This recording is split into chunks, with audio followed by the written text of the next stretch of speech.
শিরক মানে কি এটা বুঝে নিতে হবে। এক, শিরক মানে আল্লাহর যে ক্ষমতা আছে এই ক্ষমতা পৃথিবীর অন্য কারো আছে এটা মনে করা শিরক। সহজ বাংলায় বুঝলেন? আল্লাহর যে ক্ষমতা আছে এই ক্ষমতা পৃথিবীর অন্য কারো আছে এটা মনে করা শিরক। এর বিপরীত শব্দ কি? এর পক্ষের শব্দ কি? এর পক্ষের শব্দ বিপক্ষের শব্দ হচ্ছে তাওহীদ। এর মূল শব্দ কি? তাওহীদ।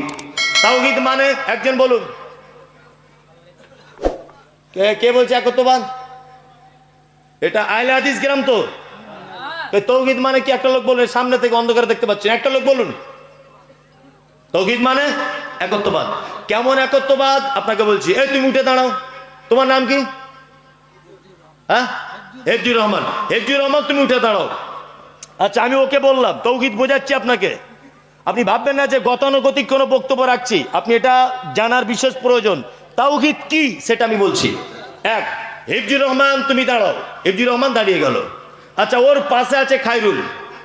খায়রুল ওকে দাঁড়াতে বললাম, ও যদি ওর পাশে আবার উঠে দাঁড়ায় তাহলে বলুন তো ও ভুল করবে না ঠিক করবে?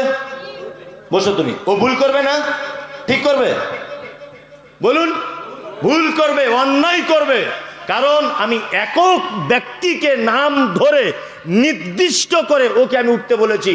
ওর পরিবর্তে বা ওর পাশে যদি কোনো মানুষ ওর সাথে ওঠে নিশ্চয়ই সে অন্যায় করবে। এর নাম তাওহীদ। তাওহীদ মানে একক, দ্বিতীয় কোনো পক্ষ থাকবে না, কোন বিষয়ে দ্বিতীয় কোনো পক্ষ থাকবে না। এর নাম কি? তাওহীদ। তাওহীদ তিন প্রকারের, ভালো করে বুঝে নেন। এক, তাওহীদে উলুহিয়াত, তাওহীদে রুবুবিয়াত, তাওহীদে আসমা ওয়াস সিফাত। আল্লাহকে এক রব বলে মেনে নেওয়া, ইবাদত শুধুমাত্র আল্লাহর জন্য করা। আসমা ওয়াস সিফাত, আল্লাহর কিছু গুণবাচক নাম আছে, সেই নামটাকেও মেনে নেওয়া, সেই গুণটাকেও মেনে নেওয়া। আমরা আহলে হাদিস কি হানাফি, সাফি, মালিকি, দেওবন্দি, পাথরচাপড়ি, গুটিয়াবি, আজমিরি, কাশ্মীরি, দেওবন্দি, ফারাইজি, খারাইজি, তবলিগি, যে যাই মযহাবের বলুন না কেন, একটা জায়গাতে তাওহীদের আমরা খুব দুর্বল। সেটা কি? আসমা ওয়াস সিফাত। ইবাদত কার জন্য করি? কথা বলুন। আল্লাহকে এক রব বলে মানি, মানি কি মানি না? মানি। কিন্তু আল্লাহ যে 99টা নামের কথা বলছে তার গুণ, এতে আমাদের খুব দুর্বলতা আছে। আছে না নেই? আছে। তার প্রমাণ আপনাকে একটা দুটো করি। আল্লাহ তাআলার একটা নাম হচ্ছে ইয়া রাজ্জাক। 99টা নামের ভিতরে আছে ইয়া রাজ্জাক, মানে আল্লাহ তুমি হে রুজির মালিক। রুজির মালিক কে? আল্লাহ, তাই না? রুজির মালিক তাহলে আল্লাহ। এটা মুখে স্বীকৃতি দিই, অন্তরে বিশ্বাস করি? কখনোই করি না। কে বললো অন্তরে বিশ্বাস করি? এই যে দোকানদার সকালবেলা দোকান খুলেছে, তা 5 টাকার মুড়ি নিতে গেছি ধারে, তার দোকানদার তখন বলছে, তোমার কি বুদ্ধি শুদ্ধি বলে কিছু নাই? একটা আলেম মানুষ বুঝো না? আরে এখনো বউনি হয়নি, সকালবেলা ধারে মাল দিতে আছে। কেন ধারে মাল দিয়ে গেলে তোমার ক্ষতি কোথায়? মানে ওর এটা ইমান, ওর এটা বিশ্বাস যে ধারে মাল দিলে হয়তো বেচাকেনা কম হয়। কি বলছি বুঝতে পারছেন না? আমি একটা কথা মাঝে সাঝে বলি, অনেক জায়গাতে বলেছি, আজকের সুন্দর পরিবেশ বলে কথাটা আবার বলি, একাধিকবার বলেছি। আল্লাহু আকবার। রুজির মালিক কে কেমন? হাসির ছলে কথাটা বলি। একটা লোক বাস কিনেছে, বাস।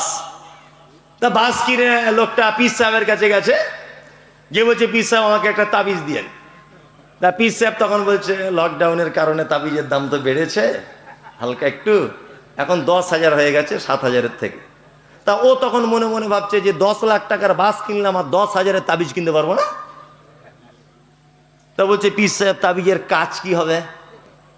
তা বলছে কাজ মানে তাবিজ নিয়ে যাবে, তোমার ড্রাইভার যেখানে বসে বাসটা চালাবে ওর পাছার তলাতে তাবিজটা লাগিয়ে দিবে লাল সুতো দিয়ে, আর দেখতে পাবে রোডে যখন তোমার বাস চলবে অন্যান্য সব বাস ফাঁকা চলবে, তোমার বাসে দেখবে প্যাসেঞ্জার বাদুরের মতো ঝুলছে। আর এ তখন বলছে সাংঘাতিক ব্যাপার, 10,000-এর জায়গায় 12,000 মাল মেরে দিয়েছে। সব প্যাসেঞ্জার যখন এর বাসে উঠবে দেখছে 10 দিনে টাকা উঠে যাবে, দিয়েই দিই, সারা জীবনের ব্যাপার। আচ্ছা, কত বড় বোকা আর কত বড় চিটিংবাজ। তাবিজে যদি সব প্যাসেঞ্জার যদি এর বাসে চলে আসে, তা হুজুর ব্যাংকের ম্যানেজারকে তাবিজ করে সব টাকা ওর কাছে আনতে পারে না, ও হারাম করে তাবিজ বেচে খায় কেন? ও হারাম করে তাবিজ বেচে খায় কেন? হ্যাঁ, দোকানে বেচা কেনা হয় না, মসজিদের ইমাম সাহেবকে গিয়ে বলছে আপনাকে একটা কথা বলতে, কি বলো, যে তাবিজ দেন না, বলছে হ্যাঁ দুবো, পাল্লার তলাতে আঠা দিয়ে চিটিয়ে দেবে। যে কি হবে, সব কাস্টমার তোমার দোকানে, পল্টু মন্টু শেফালি মুখার্জি ব্যানার্জি সব দোকান সব মাছি ওড়াবে, তুমি মাল মেপে উঠতে পারবে না। তো ইমাম সাহেবের তাবিজে যদি সব কাস্টমার তোমার দোকানে আসে, তো আজকে 37 বছর চাকরি করছে, ওর বেতন 3800 টাকা, ও সভাপতিকে তাবিজ করে একটু বেতন বাড়াতে পারে না কেন? হ্যাঁ, ও নিজের বেতনটা একটু বাড়িয়ে নিতে পারে, পারে কি পারে না?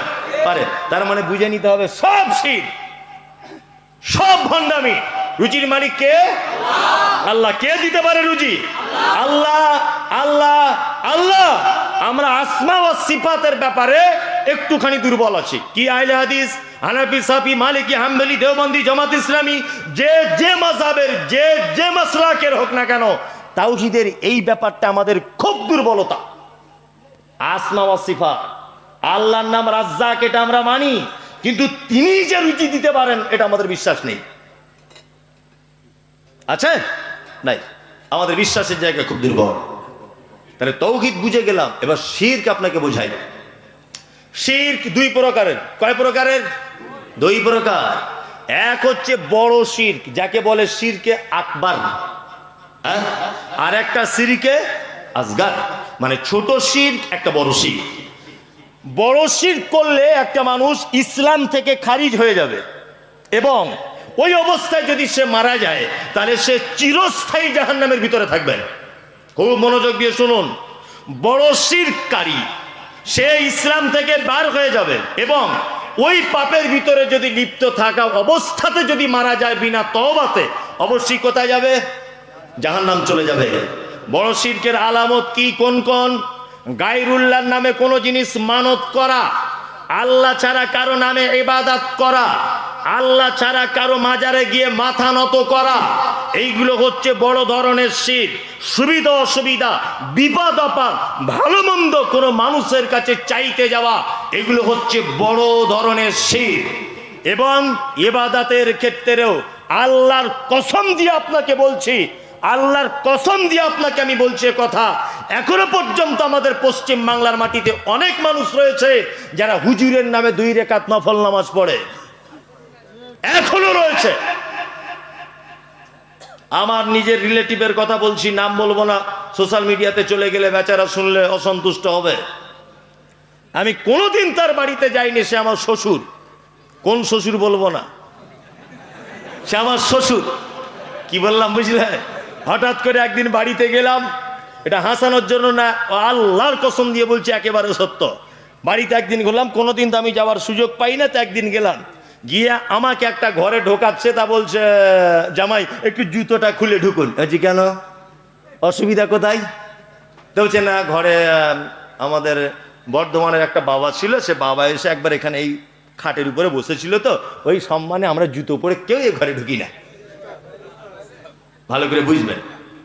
তারপরে দেখছি বাবা লুঙ্গি পরে আছে, আর একটা সাদা ফতুয়া পাঞ্জাবি না কি বলে, ওই মাল একটা পরে আছে, আর একটা লম্বা, সে বিয়ে করতে যাওয়ার মতো টুপি, ওই টুপি পরে এইরকম কাঁচ দিয়ে কাঠের উপরে বাঁধানো আছে, মোটামুটি ওই 3 ফুট বাই 3 ফুট তো হবেই, এত বড় একটা ফটো। ওই ফটোটা খাটের উপরে বালিশের উপরে ঠাসানো আছে। আমি বললাম এটা কি ব্যাপার আব্বু?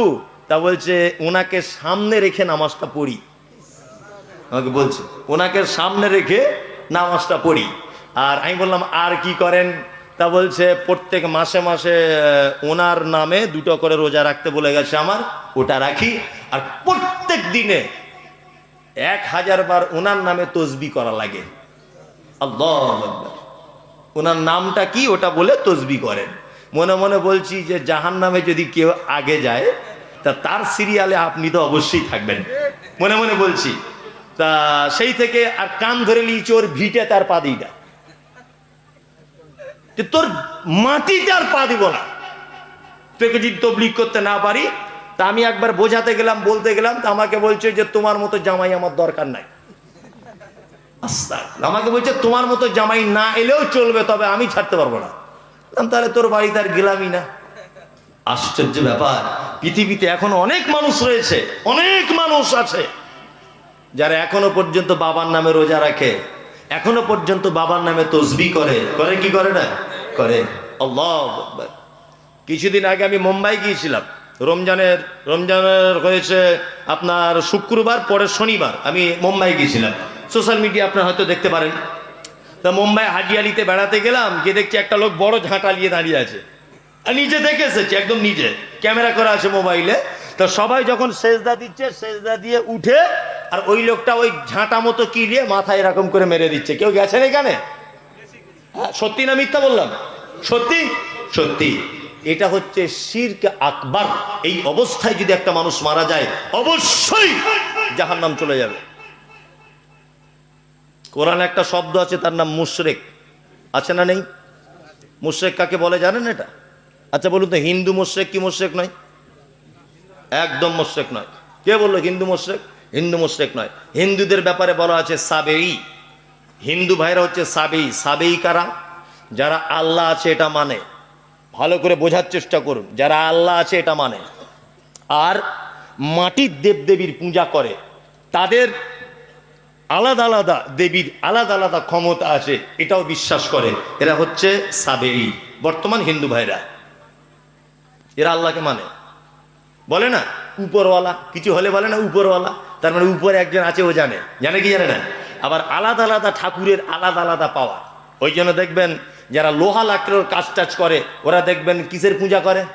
বিশ্বকর্মা। মানে ওরা জানে যে লোহা লক্করের ডিপার্টমেন্টে বিশ্বকর্মা আছে, এটা ওনাদের ধারণা, তাই না? তাই। আর গঙ্গাতে নেমে যখন প্রণাম করে সূর্যের দিকে, ওরা একটা ধারণা করে যে মা গঙ্গা দেবীর সন্তান পৃথিবীতে যত মানুষের আগমন, এই জন্য গঙ্গা দেবীকে প্রণাম করেন ওনারা। যাই হোক, আমি ভিন্ন ধর্মের কথা বলছি না, ওনারা ওনাদের জায়গায় সঠিক, ওনারা ওনাদের জায়গায় ঠিক। আমি কোনো ধর্মকে ছোট করতে চাইছি না। মুশরিক তাহলে কারা?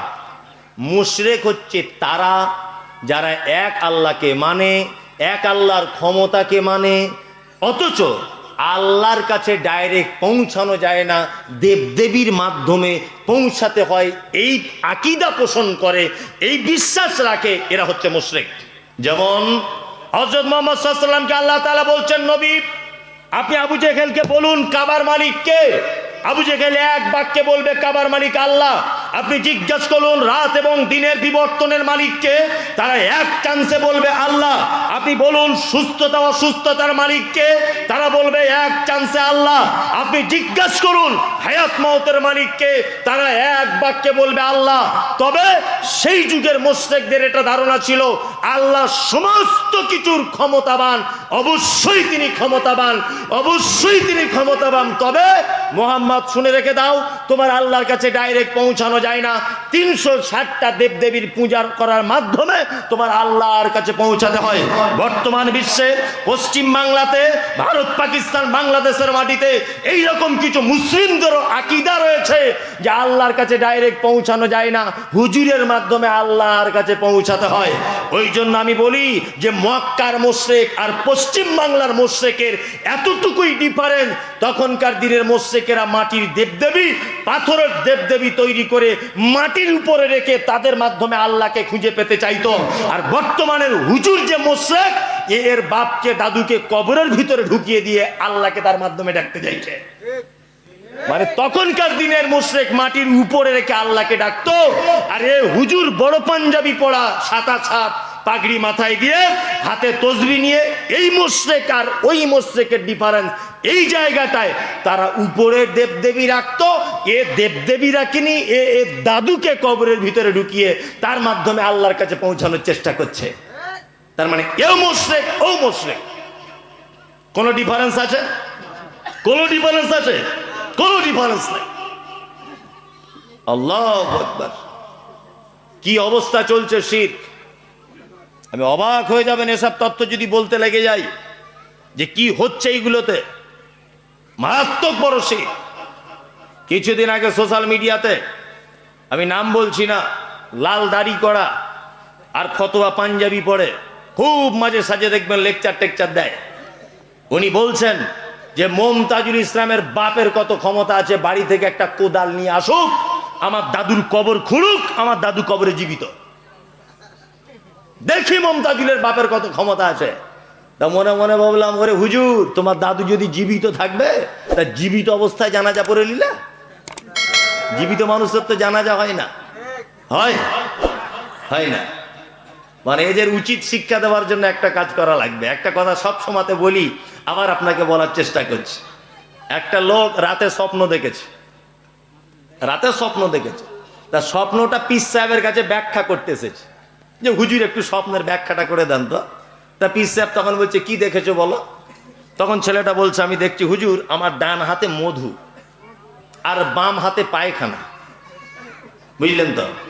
তা এই স্বপ্নটা দেখতে দেখতে, না হুজুর, আমি স্বপ্ন দেখছি যে আমার হাতে আছে পায়খানা আর আপনার হাতে আছে টাটকা মধু। তখন পীর সাহেব বলছে, আরে এরকম স্বপ্ন হবে না খাপা, আমি পীর আর তুই মুরিদ, তোর হাতে তো পায়খানা থাকবেই, আমি পীর, আমার হাতে মধু থাকবে বলছে। তখন ওই লোকটা বলছে, আমার স্বপ্ন এখনো সম্পূর্ণ হয়নি, বলতে দেন। তো ঠিক আছে বলো। তখন বলছে, হুজুর, তারপরে দেখছি আপনি আমার হাতটা চেটে খাচ্ছেন আর আমি আপনারটা চাটছি। মানে কি বুঝলেন? মানে এদের জবাব, এদের উত্তর এইভাবে দেওয়াই উচিত। আল্লাহু আকবার। হুজুরে সারা দুনিয়া শেষ করে দিয়েছে, মানুষকে মুশরিকের রাস্তাতে হাঁটিয়ে নিয়ে যাচ্ছে। আল্লাহু আকবার। আল্লাহ তুমি জাতিকে হেফাজত করো, আমিন। ছোট শির, ছোট শির কাকে বলে? এতক্ষণ বড় শির বললাম, ছোট শির। ভালো থাকুন, কুটুম এলে বাড়িতে যাওয়ার সময় কি বলে? ভালো থাকুন। আচ্ছা, ও ভালো একা থাকতে পারে? হ্যাঁ, এটা বলতে হতো যে আল্লাহ ভালো রাখুক, তাই না? এটা বলা উচিত ছিল কি ছিল না? ছিল। আল্লাহু আকবার। কথার মাধ্যমে শিরক। ধান চাল কিছু শুকাতে দিয়েছেন রোদ্দুরে, হঠাৎ করে বৃষ্টি চলে এসেছে, ও তখন বলছে, আল্লাহ তোমার আর কাজ নাই, সর্বনাশ করে দিলা, আর 1 ঘন্টা পরে দিতে পারতে, আমাদের জলসাটা হয়ে গেলে তবে পানি দিতে। বলতে কি বলতো না? এটাও শিরক, এটা ছোট শিরক। এটা কি শিরক? ছোট শিরক। চলুন, মায়ের নামে কসম করা এটাও শিরক। জি, বাপের নামে কসম করা শিরক। সন্তানের মাথায় হাত দিয়ে কসম করা শিরক। কোন জিনিসের মাধ্যমে ভালো মন্দ কিছু জানা, এটাও শিরক। কেউ ছিল বলে আমি বেঁচে গেলাম, এটাও শিরক, তবে এগুলো ছোট শিরক। এই শিরক করলে ক্ষমা চাইলে ক্ষমা হয়ে যাবে ইনশাল্লাহ, ক্ষমা হয়ে যাবে ইনশাল্লাহ। লোকমান হাকিম তার বেটাকে সর্বপ্রথম উপদেশ দিচ্ছেন, বেটা শিরক থেকে বাঁচো। শিরক মারাত্মক বড় পাপ, মারাত্মক বড় পাপ। শিরক থেকে বাঁচো, মারাত্মক বড় পাপ, শিরক থেকে বেঁচে যাও। ছোট শিরক, এই যে লাল সুতো বেঁধে ছেলেরা ঘুরছে হাতে, তাবিজ পড়ছে, আপনাদের এখানে সব চলে না তো? চলে, হ্যাঁ চলে, ব্যাপক বলছে চলছে। হাতে তাবিজ বাঁধছে, গলায় সুতো বাঁধছে, কেউ গাছ বাঁধছে হাতে, বাঁধছে কি বাঁধছে না? আরে ওষুধ খেলে কাজ হয়, ওষুধ গায়ে মাখলে তো কাজ হয় না, হয়?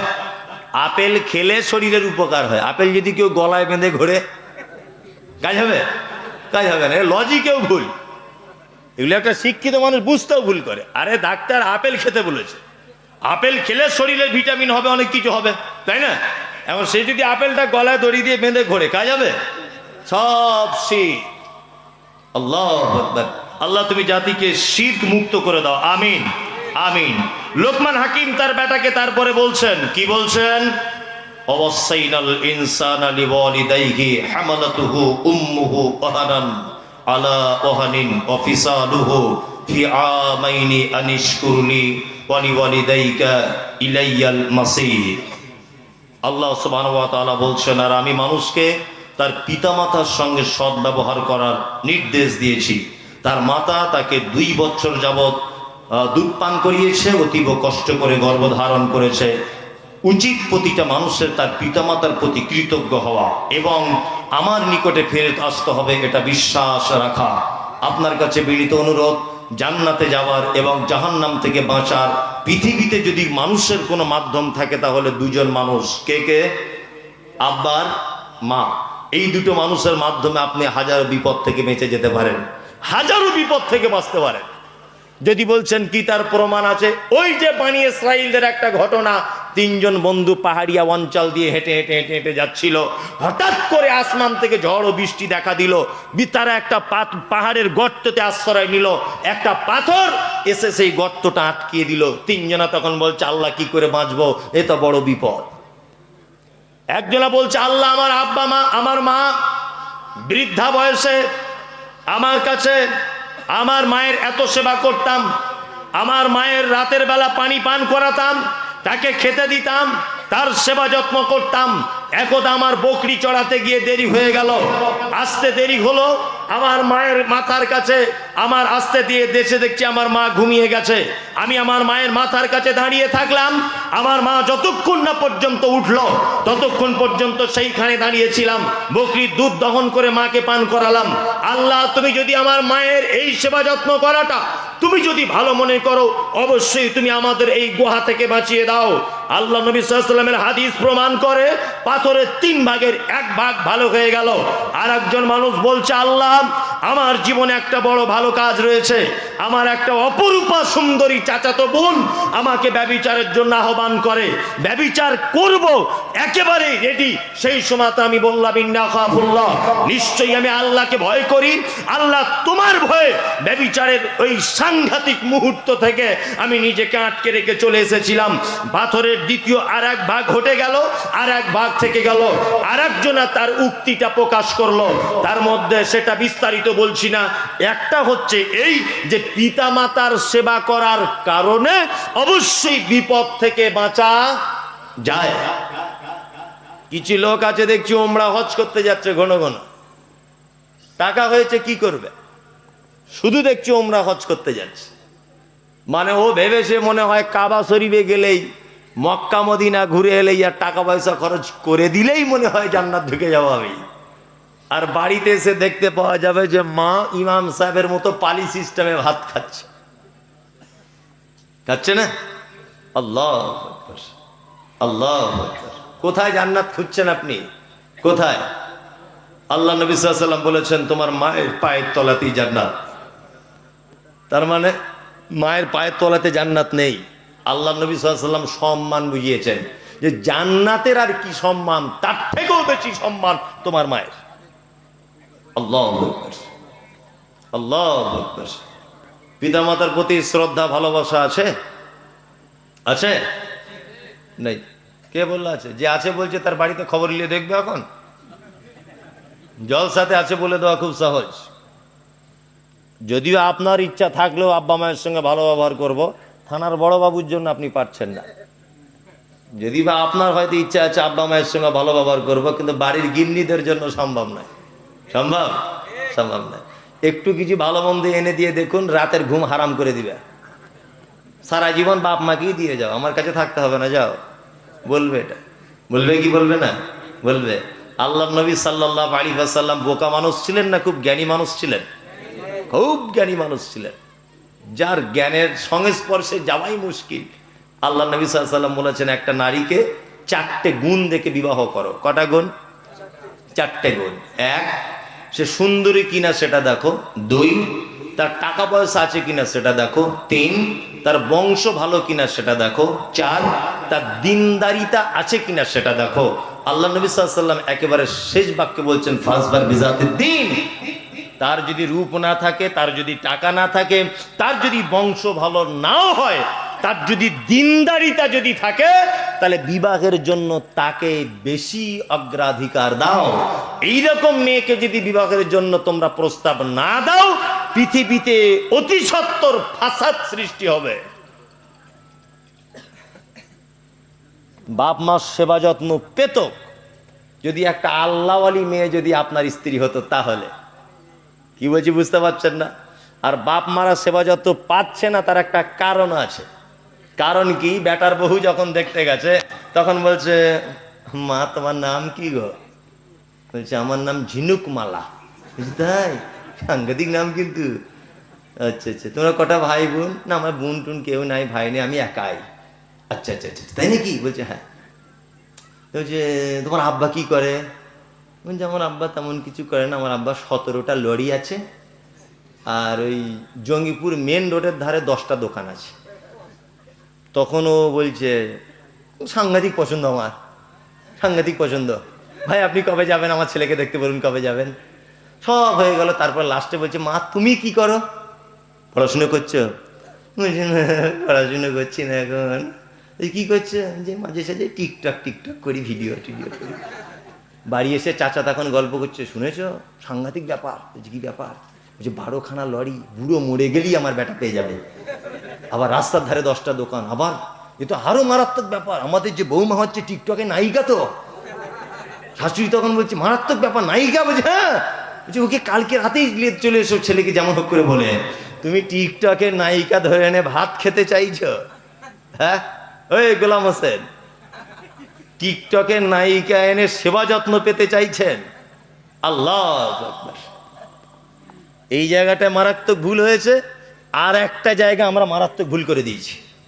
কোন জায়গায়? আচ্ছা বলি, এটা আমি সব জায়গাতেই বলি, রুজির মালিক কে? আল্লাহ। বলুন তো কুকুরকে কে খেতে দেয়? শুকরকে? আল্লাহ। আমাদের জানা মতে যা দেখতে পাই তাতে করে পৃথিবীর নিকৃষ্ট বা আমাদের কাছে খুব খারাপ প্রাণী, সে প্রাণীটির নাম হচ্ছে শুকর, যার ব্যাপার আল্লাহ তাআলা বলছেন ইন্নামা হাররামা আলাইকুমুল মাইতাতা ওয়াদ-দামা ওয়া লাহমাল খিনজির, নিশ্চয় শুকরের মাংস তোমাদের জন্য হারাম করা হয়েছে। শুকরের মাংস কি হারাম। শুকর তার বাচ্চাকে দুধ দেয়, দেখেছেন? কুকুর তার বাচ্চাকে দুধ দেয়, দেয় না? দেয়। পৃথিবীর সব থেকে উৎকৃষ্ট আল্লাহর নিকটে প্রিয় প্রাণীদের ভিতরে কে? মানুষ। নিকৃষ্ট ধরে নেন শুকর, কুকুর, তাই না? আর উৎকৃষ্ট মানুষ। নিকৃষ্ট প্রাণীকে রুজি দিচ্ছে আল্লাহ। শুকরের 10টা বাচ্চা হয়, 10টা মিনিমাম, বেশি আরো হয়, আমার দেখিনি তো, এটা শুনেছি আর কি, যে 10টা 8টা 5টা হয়। কুকুরেরও 5টা 6টা 7টা হয়, তাই না? এতগুলো বাচ্চা রুজি বন্টন করেন কে? আল্লাহ। মানুষের কটা বাচ্চা হয়? একবারে একটা। কুকুর তার বাচ্চাকে মানুষ করে নিজের দুধ দিয়ে, শুকর তার বাচ্চাকে মানুষ করে নিজের দুধ দিয়ে, তাই না? আর মানুষ বাচ্চা হয়েছে 2 মাস পরে, 2 মাস পরে স্বামীকে বলছে হাগো এই নারায়ণের দোকান থেকে একটা দুধ কিনে আনো না, 1 প্যাকেট। তো যে কি দুধ আনবো? বলছি রেড কাউ আনো। রেড মানে লাল, কাউ মানে গরু। মানে মানুষের বাচ্চা লাল গরুর দুধ খেয়ে মানুষ হচ্ছে। আচ্ছা বলুন তো, মানুষের বাচ্চা যদি গরুর দুধ খেয়ে মানুষ হয়, তাহলে তার চরিত্র অনেকটা গরুর মতো হবে কি হবে না? হবে, অবশ্যই হবে। আর আল্লাহ সুবহানাহু ওয়া তাআলা এখানে বলছে 2 বছর যাবত তোমার মা তোমাকে দুধ পান করাবে। মা তুমি বাচ্চার সঙ্গে প্রতারণা করেছো, ওই জন্য আজকে তোমার বয়সকালের অবস্থা এইরকম। তুমি তোমার বাচ্চাকে ধোঁকা দিয়েছো। তুমি বলেছো মিথ্যা করে আমার বুকে দুধ আসে না। তোমার বুকে যদি দুধ না আসে, আল্লাহ যে রুজির মালিক এতে সন্দেহ থেকে যাবে। কুকুরকে রুজি দিতে পারে, শুকরকে রুজি দিতে পারে, আর তুমি আশরাফুল মখলুকাত তোমার বুকে দুধ দিবে না, অথচ তোমার পেট থেকে বাচ্চা বার হয়ে গেল। সে এত অবিবেচক, এত নিষ্ঠুর যে তোমার বুকে তোমার বাচ্চার দুধ দিবে না। হ্যাঁ, তোমার খাদ্য খাওয়াবের কোনো সংকট হতে পারে, তোমার ট্রিটমেন্টের প্রয়োজন হতে পারে, তোমার ডাক্তারের পরামর্শের প্রয়োজন হতে পারে, দুধ হচ্ছে না, তুমি এ কথা কেন বলছো? আরে কেনা দুধ তো আজ থেকে 20 বছর আগে উঠেছে। আপনার মা আপনাকে কি পান করিয়েছিল? বুকের দুধ। বুকের দুধ।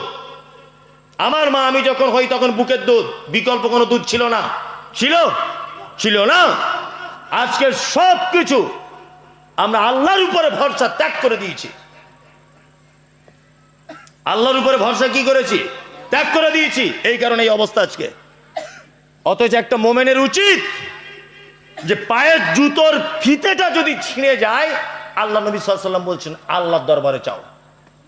আল্লাহ সেটা দিতে সক্ষম না অক্ষম? সক্ষম।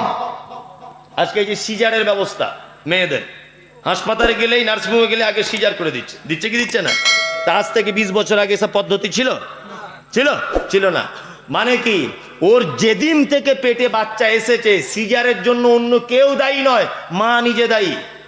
যেদিন থেকে পেটে বাচ্চা এসেছে সেই দিন থেকে বারবার মেয়ে কিছু বলছে না, শাশুড়ি শুধু জামাইকে ফোন করে বলছে হাগো ডাক্তার বাড়ি গিয়েছিলে, ডাক্তার দেখিয়েছ? হ্যাঁ, প্রত্যেক 15 দিন অন্তর অন্তর ওজন করছে। আর ডাক্তার কি করছে? বাচ্চাটা মোটা হওয়ার জন্য, খুব শক্তিশালী হওয়ার জন্য ভিটামিন পুশ করছে।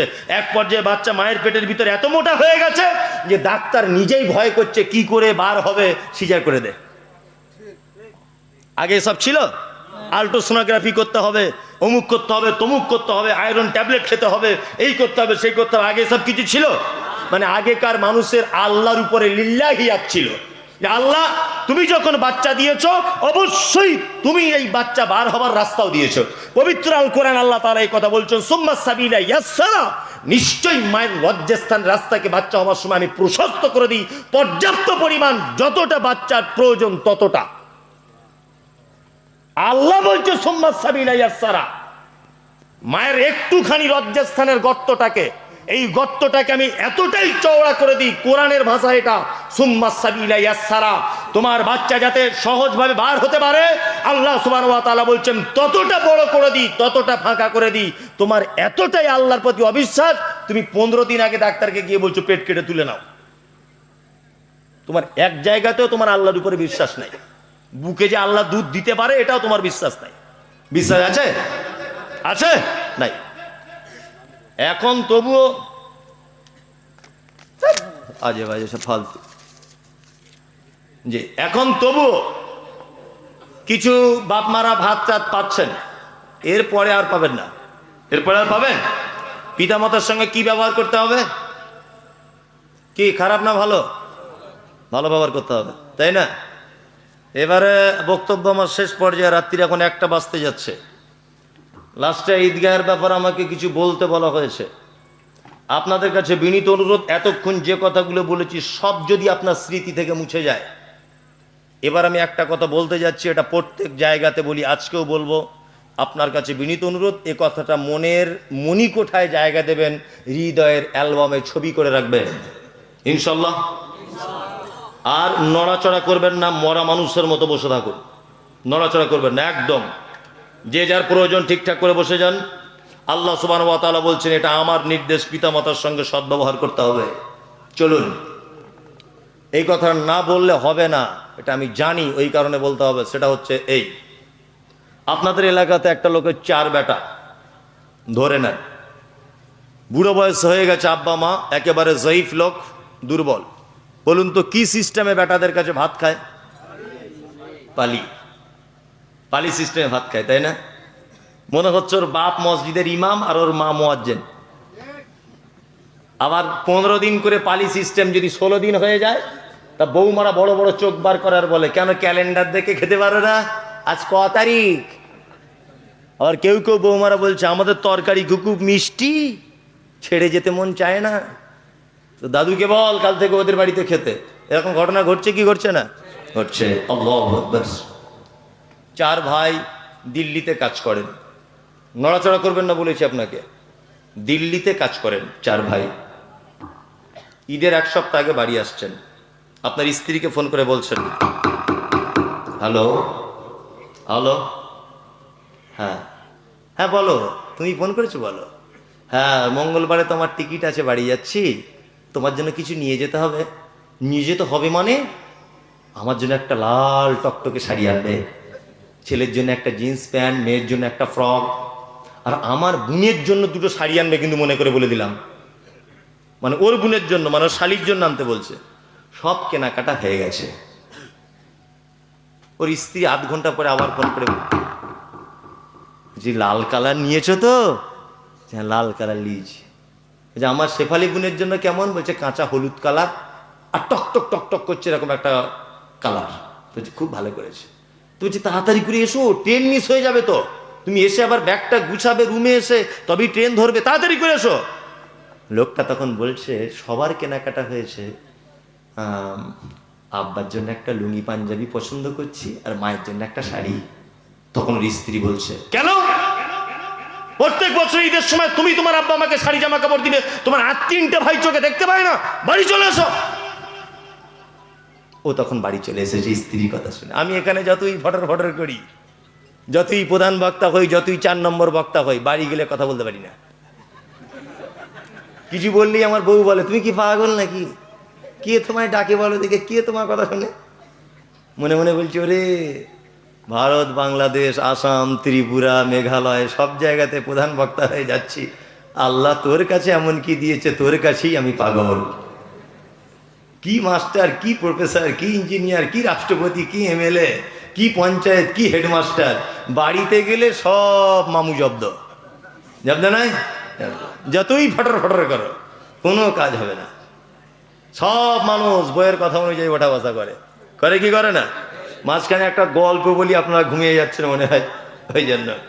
একটা রাজা রানী রাজাকে বলছে, এই রাজামশাই আপনি কি এটা জানেন? তা বলছে কি? বলছে পৃথিবীর প্রত্যেক পুরুষ মানুষ বইয়ের কথা শোনে। রাজা বলছে এটা আমি মানি না। এখনো কিছু পুরুষ মানুষ আছে বইয়ের কথা শোনে না। রানী বলছে এটা আমি মানি না, সারা পৃথিবীর সব পুরুষ মানুষ বইয়ের কথায় চলে। রাজা বাবু তখন বলছে তাহলে পরীক্ষা করা হোক। তা বলছে হোক।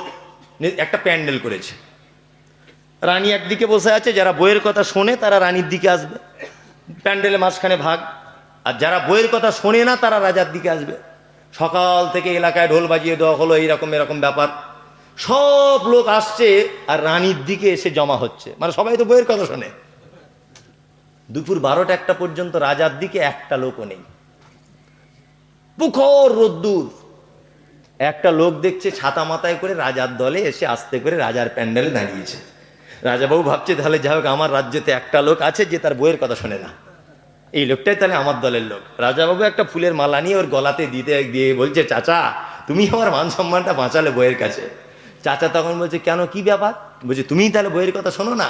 তখন চাচা বলছে, না তেমন কিছু নয়, আমার বউ বাড়ি থেকে আসার সময় বলেছে বেশি ভিড় ভেট্টায় দাঁড়াবে না, খালি জায়গায় দাঁড়াবে, ওই জন্য খালি জায়গাটা এসে দখল করে দাঁড়িয়েছি।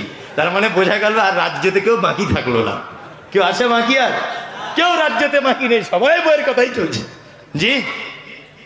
তা ওর বউ যখন ধুমকি দিয়েছে ও বাড়ি চলে এসছে। 4টে ভাই একই অবস্থা, একটাই অবস্থা।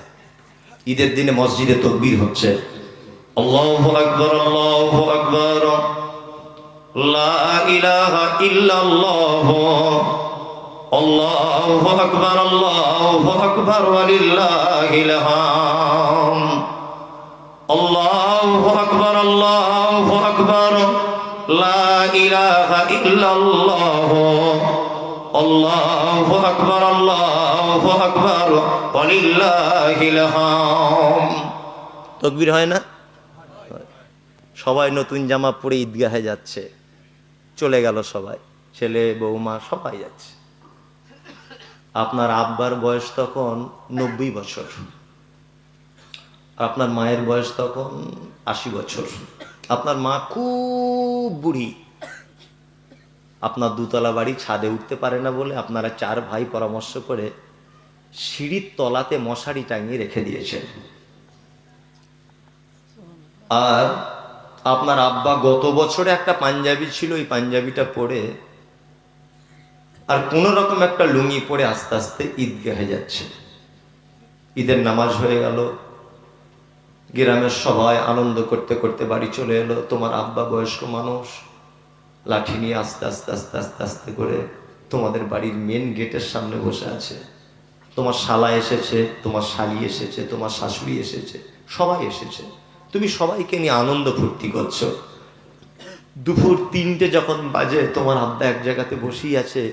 4টে বৌমা 4টে বেটা থাকার পরেও কেউ খোঁজ নিল না, ঈদের দিনে আব্বা তুমি কিছু খেয়েছো? 4 জওয়ান বৌমা থাকার পরেও তোমার মা মশারির ভিতরে পেচ্ছাপ পায়খানা করে লুটুপুটি খাচ্ছে। কেউ 4টে বৌমা ঈদের দিনে গোসল করিয়ে ভালো একটা দামি শাড়ি পরিয়ে দিল না। কেন? তোমার মা আজও পালি সিস্টেমে ভাত খায়, এটা কেন? হ্যাঁ, তোমার মায়ের যে বড় অপরাধ আছে, তোমার মায়ের থেকে অপরাধিনী পৃথিবীতে আর কোনো নারী নেই। তোমার মা আব্বার থেকে বড় অপরাধ মানুষ পৃথিবীতে আর কেউ করেনি। তোমার আব্বা মায়ের অপরাধগুলো একটা একটা করে বলি একটু। তোমার মা ইসলামপুরের সব থেকে পর্দানাসীন মহিলা ছিলেন, জীবনে কোনো পরপুরুষের দিকে ফিরে দেখতো না। তোমার মা, তুমি যখন পেটে ছিলে, জঙ্গিপুরের ডাক্তারবাবুরা হসপিটালে বলেছে নরমালে বাচ্চা হবে না, সিজার করতে হবে। তোমার যে মা ইসলামপুরে একটা পরপুরুষের মুখ দেখেনি, ডাক্তার বাবু যখনই বলেছে সিজার করতে হবে, শাড়ি ব্লাউজ খুলে উলঙ্গ হয়ে পরপুরুষ ডাক্তারের সামনে তোমার মা উলঙ্গ হয়েছিল সেদিন তোমাকে জন্ম দিতে গিয়ে। এটা হচ্ছে তোমার মায়ের জীবনের 1 নম্বরে বড় অপরাধ, যে তোমার মতো বদমাশ ছেলেকে জন্ম দিতে গিয়ে তাকে লজ্জার স্থান দেখাতে হয়েছিল পরপুরুষকে। এটা তোমার মায়ের 1 নম্বরে বড় অপরাধ। তোমার মায়ের 2 নম্বরে বড় অপরাধ, তোমার মায়ের মাথা চুল কালো কুচকুচে, হাঁটু পর্যন্ত দুলতো। পাড়ার মেয়েরা তোমার মায়ের মাথা চুল দেখতে আসতো, কিন্তু তোমার মতো বদমাইশ ছেলেকে জন্ম দিতে গিয়ে হাসপাতালের বেডে লাল রক্তে তোমার মায়ের কালো কুচকুচে হাঁটু পর্যন্ত দোলা চুল জমাট বেঁধে গিয়েছিল লাল রক্তে। এটা তোমার মায়ের 2 নম্বরের বড় অপরাধ। তোমার মায়ের 3 নম্বরে বড় অপরাধ, তোমার মা জীবনে কোনোদিন ভয়ে ইনজেকশন দিত না, ভয় করত। কোনোদিন তোমার মা সিলাইন পর্যন্ত ফোটাতে দিত না ডাক্তারকে, ভয় করত, খুব ভীতু মহিলা। অথচ তুমি যখন পেটে ছিলে, ডাক্তার বাবু মেশিন পত্র বসিয়ে বলছে বাচ্চাটা সোজা থাকার কথা, আড়াআড়ি করে লেগে গেছে, বাচ্চার জন্ম হওয়ার আর কোনো চান্স নেই। জননী তখন কাঁদতে কাঁদতে বলেছিল, ডাক্তার বাবু আপনার পায়ে দুটো জড়িয়ে ধরে বলছি, আমার প্রাণের বিনিময়ে হলেও আপনি আমার বাচ্চাকে বাঁচান, ধারালো ছুরি দিয়ে আমার পেট আপনি কেটে দেন। তোমার মা ইনজেকশন দিতে ভয় করত, সেই মা তোমাকে পৃথিবীর আলো দেখানোর জন্য 1 বিঘা পেট কেটে সিজার করে তোমাকে পৃথিবীর আলো দেখিয়েছিল। সেই যে ডাক্তার বাবু মোটা সূচ আর সুতো দিয়ে তোমার মায়ের হাঁসের ডিমের মতো ফর্সা চামড়াকে সূচ দিয়ে সেলাই করে দিয়েছে, আজও 90 বছর বয়সে তোমার মাথার ব্যথা অনুভব করে। আজও পর্যন্ত 90 বছর বয়সে তোমার মাথার ব্যথা অনুভব করে। এটা তোমার মায়ের জীবনের 3 নম্বরে বড় অপরাধ। তোমার মায়ের 4 নম্বরে বড় অপরাধ, চিকিৎসা বিজ্ঞানীরা বলেছে প্রত্যেক মা তার বাচ্চাকে দিনে 8 বার করে দুধ পান করায়, একবারে 250 গ্রাম করে দুধ পান করায়। কোরআনের ভাষাতে 30 মাস তাকে দুধ পান করাতে হয়, 30 মাস তাকে দুধ পান করাতে হয়। 30 মাসে যদি 50 টাকা দুধের যদি লিটার হয়, 90,000 টাকা তুমি তোমার মায়ের দুধ পান করেছো শুধু। এটা তোমার মায়ের 4 নম্বরের বড় অপরাধ। আজকে ঈদের দিনে সে পেচ্ছাপ পায়খানা করে বাড়িতে শুয়ে আছে। তোমার মায়ের আর একটা অপরাধের কথা বলি। তোমার মা, তোমার নানির বাড়ি ছিল মালদা জেলাতে, তোমার মা তোমাকে নিয়ে বাসে উঠেছে, তোমার বয়স তখন 2 বছর, তোতলা তোতলা করে তুমি কথা বলতে শিখেছিলে। তোমার মা স্টেট বাসে উঠেছে, সিট পেয়েছে, বাসে খুব ভিড়, কন্ট্রাক্টর দয়া করে একটা সিট ব্যবস্থা করেছে। তোমার মা সিটে বসেছে, তখন থেকে তুমি তোমার মাকে বলছো, মা একটু দুধ দে না, মা একটু দুধ দে না, দুধ খাবো, একটু দে না। তোমার মা পাড়া গ্রামের মেয়ে, ইসলামপুরের খুব পর্দাশীল মেয়ে, ভাবছে কি করে এই বাসের ভিতরে ব্লাউজটা খুলবো। বাসের অসভ্য যুবক ছেলেরা, তোমার মায়ের বয়স তখন 35-30 বছর, টকটকে অপরূপা চরমা সুন্দরী তোমার মা। তুমি যখন বারবার ব্যস্ত করছো, তোমার মা ব্লাউজটা এরকম করে খুলে বলছে, শামিম নাও বেটা দুধ খাও। নিজের দুধের মোটাটা তোমার মুখে লাগিয়ে দিয়েছে, আর একদিকে পেট পিট বার হয়ে যাচ্ছে, বারবার করে ওড়নাটা টেনে এরকম ভাবে ধরছে। বাসের যুবক ছেলেরা তোমার মায়ের দিকে ফ্যাল ফ্যাল করে তাকাচ্ছে। মালদা যেতে টাইম লাগবে 4 ঘন্টা। তোমার মা যদি সেদিন একবার যদি বলে দিত, আমি দুধ দিতে পারবো না, খুব লজ্জা করছে বাবা, কি করে দুধ দেবো বল, এত লোক, তোমার কচি কণ্ঠনালীটা আটকে তুমি সেদিন মারা যেতে। তোমরা 4 ভাই বোন ছিলে, তোমার আব্বা গরিব মানুষ, বাজার থেকে গোশ মাছ কিছু আনলে তোমার মা না খেয়ে তোমার জন্য রেখে দিত। তুমি স্কুল থেকে এলে তোমাকে যখন দিত, তুমি তোমার মাকে বলতো, মা তুমি খেয়েছো? মা তখন বলতো, হ্যাঁ আব্বু আমি খেয়ে নিয়েছি। তোমার মা বড় মিথ্যুক, কোনোদিন তোমার মা খেত না, মিথ্যা কথা বলে তোমার পেট ভরিয়ে দিত। এটা তোমার মা। তোমার আব্বা মানে তুমি কি জানো? তোমার আব্বা মানে ওই পুরুষ মানুষটা যে তোমার অদূর ভবিষ্যতের কথা ভেবে তোমাকে মিশনে পড়াতে হবে, তোমাকে আলামিন মিশনে পড়াতে হবে, আল হেলাল মিশনে পড়াতে হবে, তোমাকে অমুক মিশনে পড়াতে হবে, তোমাকে ডক্টর হতে হবে, তোমাকে মাস্টার হতে হবে। তোমার গরিবের বাড়িতে সোনালী স্বপ্ন পূরণের জন্য তোমার আব্বা 60 বছর বয়সে দুর্গাপুরে রাজমিস্ত্রির লেবারের কাজ করতে গিয়েছিল। মশলা মেখে ওই মশলাটা মাথায় নিয়ে থরথর করে কাঁপতে কাঁপতে দুতলার উপরে উঠতো। তোমার মা ফোন করে বলতো, ওগো আমাদের সাইফুল্লাহ না আর স্কুলে যেতে চায় না, একটা সাইকেল চাইছে। তোমার আব্বা ঠিকাদারের কাছে 10 টাকা করে টিফিন খাওয়ার জন্য পেত। 6 মাস 10 টাকা করে জমিয়ে জমিয়ে তোমার মায়ের হাতে 1 গোছা টাকা দিয়ে বলেছিল, আকলিমা আমাদের সাইফুলের সাইকেল কিনে দিও। এটা তোমার আব্বা। তুমি এত অবিবেচক, তুমি এত নিষ্ঠুর যে তুমি আজকে তাদের কথা ভুলে গেলে। ওই জন্য আল্লাহ সুবহানাহু ওয়া তাআলা বলেন, এটা আমার নির্দেশ। লোকমান হাকিম তার বেটাকে বলছে, বেটা পৃথিবীতে যদি তুমি জাহান্নাম থেকে যদি বাঁচতে চাও, 1 নম্বরে তুমি শিরক থেকে বেঁচে যাও। শিরক বড় জুলুম, শিরক বড় পাপ, শিরক বড় ভয়াবহতা। 2, পিতামাতার সঙ্গে সদ্ব্যবহার করো, কারণ সে তোমাকে কষ্টের পর কষ্টে গর্ভে ধারণ করেছে এবং 2 বছর তোমাকে দুধ ছাড়াতে টাইম লেগেছে। তুমি তার প্রতি সর্বদা কৃতজ্ঞতা স্বীকার করো। তারপরে পরে এটা ভেবে রেখো, আমার কাছে তোমাদেরকে আবার ফেরত চলে আসতে হবে। সম্মানিত সুধী, আল্লাহ সুবহানাহু ওয়া তাআলা পিতামাতার মর্যাদার কথা বলতে গিয়ে পবিত্র আল কোরআনের ভিতরে বলছে, ইয়াসআলুনাকা মাযা ইউনফিকুন কুল মা আনফাকতুম মিন খাইরিন ফালিল ওয়ালিদাইন ওয়াল আকরাবিন ওয়াল ইয়াতামা ওয়াল মাসাকিন ওয়া বনিস সাবিল ওয়া মা তাফআলু মিন খাইরিন ফাইন্নাল্লাহা বিহি আলিম। আল্লাহ তাআলার নবীকে জিজ্ঞাসা করা হচ্ছে, নবী সারা পৃথিবীতে যত দান করার জায়গা, যত ব্যয় করার জায়গা, যত খরচা করার জায়গা, যত জায়গা আমরা ভালো মনে করে দান করি, নবী আপনি বলুন সারা পৃথিবীর সবথেকে উত্তম দান করার জায়গা কোনটা? আল্লাহ কোরআন দিয়ে বলছেন, কুল নবী আপনি বলে দেন, মান ফাকতুম মিন খাইরিন ফালিল ওয়ালিদাইন ওয়াল আকরাবিন ওয়াল ইয়াতামা ওয়াল মাসাকিন ওয়া বনিস সাবিল ওয়া মা তাফআলু মিন খাইরিন ফাইন্নাল্লাহা বিহি আলিম।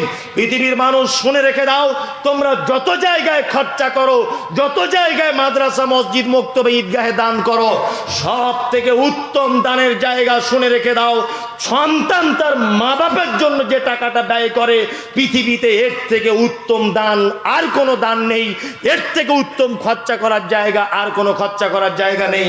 আল্লাহ কোরআন মাজিদে একথা তিনি বললেন। আমি মুমতাজুল ইসলাম আপনাকে বলছি, আপনি মসজিদে 10 টাকা দান করবেন, 10টা নেকি হতে পারে। আপনি জলসা শুনে বাড়ি যাবার সময় আপনার মায়ের জন্য 10 টাকা দিয়ে একটা দাঁতন কিনে নিয়ে যাবেন, 10 লক্ষ নেকি হবে ইনশাআল্লাহ। কোথায় জান্নাত খুঁজছেন আপনি? যাদের আব্বা মা মারা গেছে, যাদের আব্বা মা বেঁচে আছে, লোকমান হাকিম তার বেটাকে আরো অনেক উপদেশ দিচ্ছেন, ওটা আমি আর বলতে পারছি না,